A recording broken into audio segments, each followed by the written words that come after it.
Hey guys, my name is Scoby and welcome back to another video. In today's video I'm going to be showing you how to play Neo Geo Pocket games on your Xbox Series S or your Xbox Series X.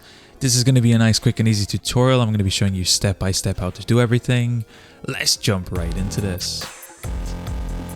So I will mention before we get too far into today's video, you will already need to have both dev mode and Retroarch already installed on your Xbox Series S or your Xbox Series X. And I will mention, if you've been following my previous videos, I've been using a slightly older version of Retroarch and now I'm currently on the most up-to-date version. I'm going to be leaving two cards on screen. One, if you've never installed dev mode or Retroarch before, it'll be a brand new guide and show you how to update the latest version of Retroarch onto your Xbox.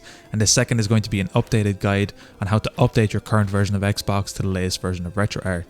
Both of these will be left on screen and linked in the description down below. Once you have either of these installed, you need to come back to this video, and then I'm going to be showing you step by step specifically how to play Neo Geo Pocket games on your Xbox. So what we're going to be needing from this point is to come over to our PC. We're going to be needing an external hard drive, and what I'm going to be doing is putting all of my games on there.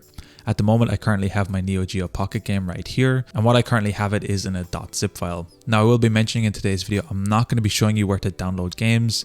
Games are easy to find, a quick Google search will help you out, or you can feel free to create a dump or backup of any existing games you have. Again, I won't be showing you that in today's video, although a quick Google search will help you out with this too. From this point, if you're like me and you download your games, they will most likely come in a .zip file. Now, thankfully with Retroarch, we can play these directly from a .zip, and that's exactly how I'm going to be doing it later in the video, although you can feel free to extract your games too if you would like. What you can do is right click simply in Windows, we can simply click extract all, click extract, and then your game will be extracted into a .ngp file, and this can also be played directly inside Retroarch. Personally, I always like to keep my games extracted, but playing directly from a .zip is no problem with this simulator either, so you can do whichever you would like. From this point, once you have your games on an external drive, what we're going to be doing is taking this external drive over, we're going to be opening up our Xbox with dev mode already open, and we're going to be starting to load up Retroarch and load up our games from there. So once you're over on your Xbox and you have your hard drive connected, if this is your first time plugging in your drive, you might get this pop-up asking if you'd like to use it for Xbox game storage or media storage. It's really important here that you select media storage so we can add whatever files we want on here. Otherwise, if you select game storage, it will fully wipe your drive and only allow you to install Xbox games on this. So it's important that you make sure this is entered correctly.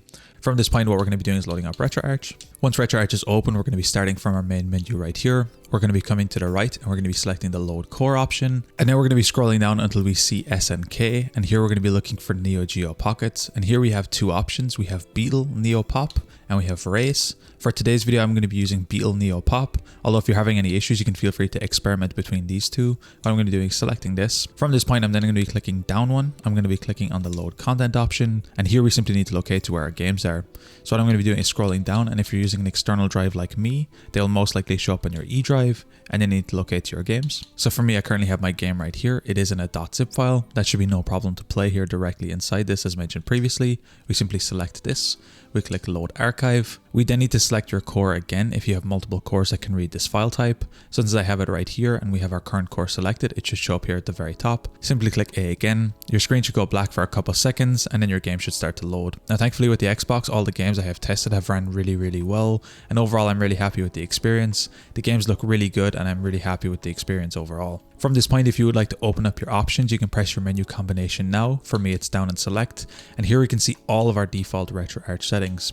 However, what we can do is if we scroll down here, we can get some core specific options. There's not too many here, but I will mention them nonetheless. The first thing you can set up here is a language. Normally this is picked up automatically. However, you can come in here and change this if you would like.